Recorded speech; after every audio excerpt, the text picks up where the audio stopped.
We're looking at music. Right. So how was the process with music in either you personally raising a show, or how important is it to Lost Girl? I feel like you should take this. Yeah, the music in Lost Girl is it's very important to the show for sure. Obviously, our sort of theme song was created in our first season, but all the score and all the source music is done by a company called Silent Joe. They're sort of our music supervisors, but it is really important to the show, and what we try and do is use a lot of independent bands and singers and that sort of Canadian, if we can. So we try and which is because the sort of like the sound of that type of music and the tone of that type of music is quite a lot like our show. We have some great people, Marco over at Silent Joe, and Amanda and Jody, and they were all musicians themselves, so they sort of, the process that happens is, during when Emily's writing and when we're coming up with it, we sort of have an idea of what we might want to hear, or certain areas where we might want to put in source music, like actual songs, and then once the episode is done and we go into post, the music is then presented to us, and that's when we actually put it all together. So it's actually months after we finish shooting that we actually choose the songs, and we choose whether or not we're going to use composition or source. The source is all composed by our composer. It's actually a really interesting process, but it happens quite later, much after the filming. Some good cues. We got Duran Duran this year, Hungry Like Wolf. That was like when you write into the script and you're like, there's no way we're going to get it, right? And then you're like, oh my gosh. So, that was amazing, because you never actually know. The truth is you never know what's going to be like out of price range and what's going to be like, yes, we can use that. So the writers, of course, will write anything, right? Like, sure, Katy Perry, we can definitely do that. But that was a really pleasant surprise that we got that. And we got a couple fun stuff. There's some fun stuff in season 4. And we've been spoiled, so now we just write in everything. Yeah, the Beatles, we're so cheap. Exactly. Madonna, whatever. Yeah, exactly. So what can we look forward to seeing next season? Lots of fun, lots of sexiness, surprise, surprise. Kind of a fun season, I think. Like, you're really in the sweet spot for season 4, I feel like, because the fans have come along for the ride. They've really bought into it, bought into the characters and the relationships.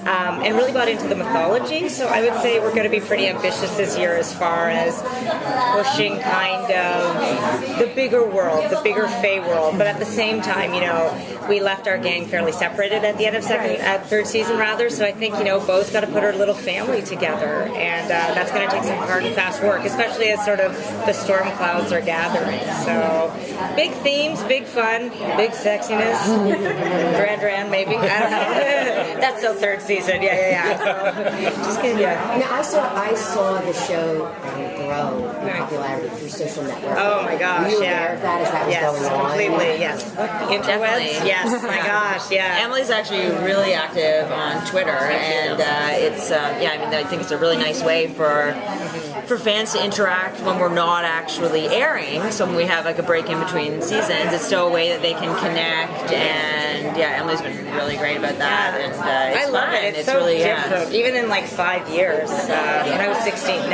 it's changed so much, right? Like, you really get sort of an immediate gratification from the fans. Like, it used to be you sort of wrote something, 10 months later it went out onto the television, you'd be at home in your pajamas on the couch eating cheesies, being like, I hope someone liked that. Oh well. But now you really get immediate feedback, which is both a curse and a blessing. You kind of have to steel yourselves. You're not going to make everyone happy, but I just think we have such an incredibly intelligent, fun, witty fan base. I love talking to them on Twitter. I think the Twitter thing has been enormous, and shows like this now are so international that social media really helps it find an audience that they would never otherwise find, which is so incredibly gratifying for our show. So and I think and our actors are all really good with keeping in touch with their fans that way too. I mean, they all Anna today is shooting, so she can't be here, but she's already sent out a bunch of answers and questions on Twitter and that sort of thing. Or when she had the baby, she uploaded a little video for everyone to sort of keep in touch. It's a really interesting world we are in now, where fans actually have a way to really personally interact with the talent. So this past season, Kinsey keep kind of flirting with her having some sort of ability or power or weapon or things like that. Is that something that you still are kind of balancing? Just every once in a while she gets active, or is her being the sole human more important than her being able to protect Well, herself? it's her and Lauren are the humans. I always feel like I have to say that. Sorry, Lauren fans, I got your back. Don't worry. But yes, it is sort of so tempting for Kenzie, right? She's really in between worlds right now, I feel like. Like, she is sort of part of this Fae family, but can she ever truly be part of it? And I think part of her thinks she is meant for something in this world. But that's a dangerous road, you know? What does that mean? What does that involve, you know? But interesting to explore, you know? I certainly think, just because I love that character so much, her powers are her utter humanness, you know? Like, I read on the internet, someone said, Kenzie's powers is just collecting bros, you know? Like Bruce and Vex and Dyson, everybody loves Kenzie, but she's going to have to find out who she is, you know? And I think in season 4, that's a real development we want to explore, so stay tuned. So what can we expect from Beau's father now that he showed up? Oh, you think that's Beau's father? Oh, I don't know. So intriguing. Well, I don't know. I mean, the truth is she obviously has some very unusual parentage, and she has abilities we haven't really seen in other Fae before. I think she's sort of above and beyond your everyday typical succubus. But, you know, the family thing, that theme sort of looms large for our show, but really, you'll just have to wait in season 4. Things are not always what they appear on our show. So, you know, cue hungry like wolf. Yeah, no, yeah, see, yeah, I'm out. No, yeah. Anything else? You know, I think one of the interesting things about, you know, shows like this that have a hero's journey is the constant, you know, you build up to the family, but then you break them apart and then you bring them up again. And, you know, is that something that is, you know, the community aspect, is that kind of a little bit more important to explore, especially with these people kind of wayward souls? Do you think that's more important than, say, having someone floating?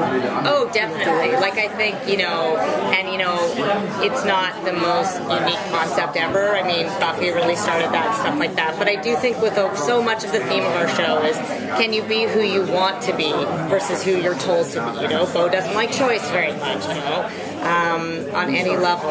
And she sort of created a community of people who also don't want to be defined by, you know, the patriarchy or society. So I do think there's some strength in this modern world, you know, as we all make our choices about picking our family versus just being with our family.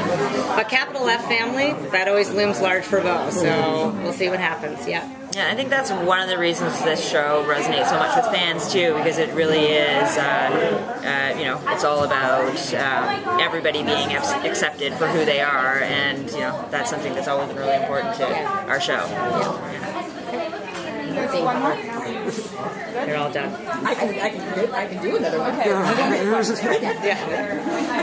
We've heard in interviews before that one of the real force of the show is the relationship between Beau and Dyson and Lauren. Right. Lauren seems pretty far on the outs right now. How are we going to bring him back into the fold? Roller coaster, jet ski, yeah, huge entrance. That's going to be a big story to tell. You know what I mean? Yeah, I feel like both Lauren and Dyson are kind of stuck right now. I mean, Dyson kind of went off a cliff, which is hugely inconvenient to your love life. And Lauren, we don't even know where she is. Well, I know where she is, but I can't tell you.